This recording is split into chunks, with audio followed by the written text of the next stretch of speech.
નમસ્કાર વાલા પેન્શન ધારક મિત્રો, ભાઈઓ તથા બહેનો, સ્વાગત છે આપનું આપણી આ યુટ્યુબ ચેનલ ભાવેશ મકવાણા ન્યૂઝમાં। તો બધાને જય શ્રી કૃષ્ણ, જય માતાજી, હર હર મહાદેવ। તો મિત્રો ફરી આપની સામે એક વિડીયો લઈને અમે પ્રસ્તુત થઈ ગયા છીએ। તો આજના વિડીયોમાં આપણે વાત કરવાના છીએ ગુજરાત રાજ્યના પેન્શનરો માટે આજરોજ તારીખ 1 જુલાઈ 2025ની સાંજે 6:15 કલાકે આવ્યા છે એક મોટા સમાચાર। તો મિત્રો પેન્શનરો ખાસ વિડીયો ચેક કરી લેજો, કારણ કે માહિતી તમારા માટે ખૂબ જ અગત્યની રહેવાની છે, એટલે વિડીયો અંત સુધી જોઈ લેજો। અને હજી સુધી જો આપણી આ ચેનલ તમે સબસ્ક્રાઈબ ન કરી હોય તો ડેઈલી આવી જ માહિતીઓ મેળવવા માટે આપણી આ યુટ્યુબ ચેનલ પણ સબસ્ક્રાઈબ કરી લેજો મિત્રો। તો શરૂ કરીએ આજનો વિડીયો। તો સૌથી પહેલાં વાત કરીએ તો સરકાર દર 10 વર્ષે એક નવું પગાર પંચ લાગુ કરે છે। તો હવે વર્તમાન 7મા પગાર પંચનો કાર્યકાળ પણ સમાપ્ત થવાનો છે, જેના પછી કર્મચારીઓ 8મા પગાર પંચની આતુરતાથી રાહ જોઈ રહ્યા છે। તો હવે મોટા સમાચાર સામે આવ્યા છે કે 10 વર્ષ પછી સરકાર હવે આ નિયમમાં પણ ફેરફાર કરી શકે છે, જેની અસર કરોડો કર્મચારીઓ પર પડશે। તો ચાલો આ વિશે વિગતવાર જાણીએ મિત્રો। તો મિત્રો ખાસ કરીને સરકાર દર 10 વર્ષે એક નવું પગાર પંચ લાગુ કરતી હોય છે। તો મિત્રો આ 31 ડિસેમ્બર 2025ના રોજ હાલમાં જે 7મું પગાર પંચ લાગુ છે તેનો કાર્યકાળ પૂરો થવા જઈ રહ્યો છે। તો હવે ત્યારબાદ 8મા પગાર પંચની જે જાહેરાત છે તે થઈ જશે। અને હવે મોટા સમાચાર એ પણ સામે આવી રહ્યા છે કે 10 વર્ષ પછી સરકાર આ નિયમમાં ફેરફાર કરી શકે છે, તો જેની અસર કરોડો કર્મચારીઓ તેમજ પેન્શનરો પર પડવાની છે। તો ચાલો આ વિશે વિગતવાર જણાવીએ। તો સૌથી પહેલાં વાત કરીએ તો આ સમયે 8મા પગાર પંચને કારણે દેશના લાખો કેન્દ્રીય કર્મચારીઓ અને પેન્શનરોના હૃદયના ધબકારા પણ વધી ગયા છે। તો કર્મચારીઓને નવું પગાર પંચ ક્યારે મળશે?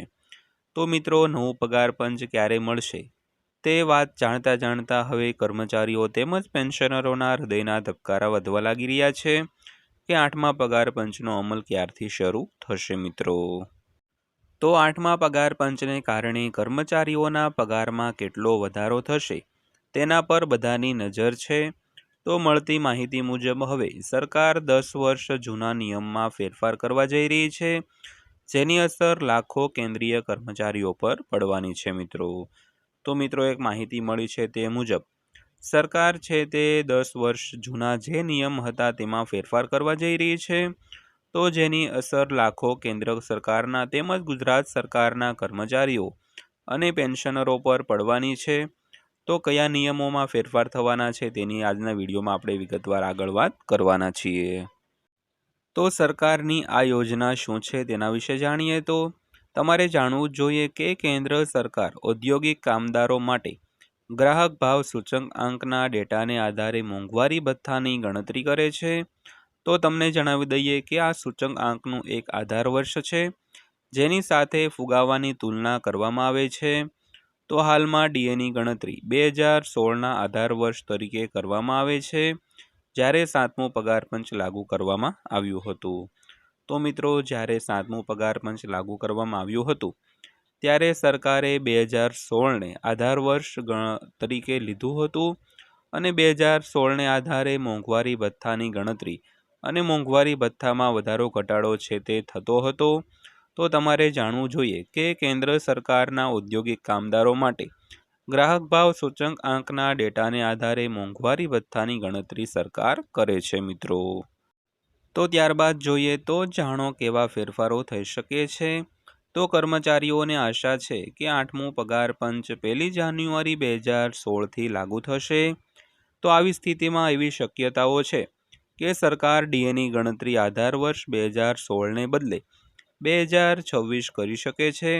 જો સરકાર આમ કરે છે તો ડીએની ગણતરી નવેસરથી કરવામાં આવશે, એટલે કે તે શૂન્યથી શરૂ થઈ શકે છે મિત્રો।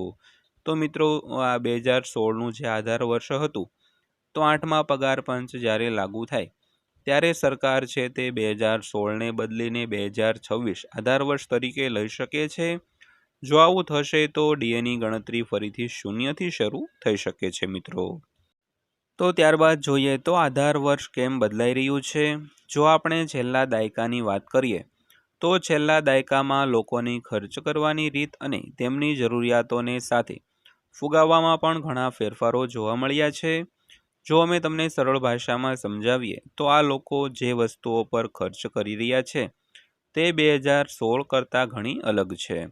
તો આ બધા કારણોસર ફુગાવાનું યોગ્ય રીતે મૂલ્યાંકન કરવા અને કર્મચારીઓને લાભ આપવા માટે આધાર વર્ષ યોગ્ય રીતે અપડેટ કરવું જરૂરી બની ગયું છે મિત્રો. તો મિત્રો આધાર વર્ષ શા માટે બદલાવવામાં આવી રહ્યું છે તેની વાત કરીએ આપણે તો 2016ની સરખામણીએ હાલમાં 2025-26માં મોંઘવારી ઘણી વધી ગઈ છે અને તેને આધારે લોકો તેમજ પેન્શનરો કર્મચારીઓની ખર્ચ કરવાની જે રીત છે તે પણ ઘણી અલગ થઈ ગઈ છે. તો તેને ધ્યાનમાં લઈને 2016ને બદલે 2026 આધાર વર્ષ તરીકે પસંદ કરવામાં આવી શકે છે. ત્યારબાદ જોઈએ તો નવો મૂળભૂત પગાર કેવી રીતે રચાશે. જો સરકાર દ્વારા આધાર વર્ષ સુધારેલ હોય તો ફાયદો થશે કે ટેકનિકલી કર્મચારીઓને ડીએ શૂન્ય થઈ જશે અને 8મા પગાર પંચ લાગુ થતાની સાથે જ કર્મચારીઓના મૂળ પગારમાં ઉમેરવામાં આવશે, જે તમારો નવો મૂળ પગાર બનશે અને કર્મચારીઓના પગારમાં બમ્પર વધારો જોવા મળશે મિત્રો. તો ત્યારબાદ જોઈએ તો આ ફેરફારોથી કર્મચારીઓને કેવી રીતે ફાયદો થશે.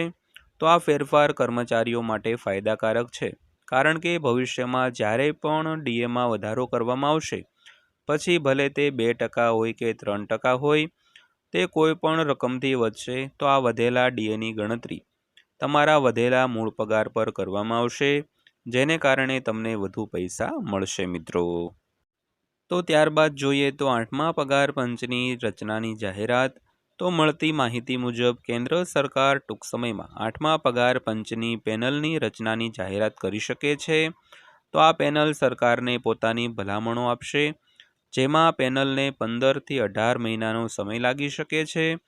જો કે પગાર પંચની ભલામણો ગમે ત્યારે લાગુ થઈ શકે છે, પરંતુ આ નવું પગાર પંચ 1 જાન્યુઆરી 2026થી જ લાગુ થવાની શક્યતા છે. જો નવું પગાર પંચ મોડું લાગુ થશે તો પણ તમને બાકી પગારનો લાભ મળશે મિત્રો. તો મિત્રો આ તે આજની માહિતી પસંદ આવી હોય, વિડીયો સારો લાગ્યો હોય તો વિડીયોને લાઇક કરજો અને આવી જ માહિતીઓ મેળવવા માટે આપણી આ યુટ્યુબ ચેનલ પણ સબસ્ક્રાઈબ કરી લેજો. તો ફરીવાર પાછા મળીશું આવા જ એક નવા વિડીયો સાથે, નવી માહિતી સાથે. ત્યાં સુધી સૌને જય હિન્દ, વંદે માતરમ.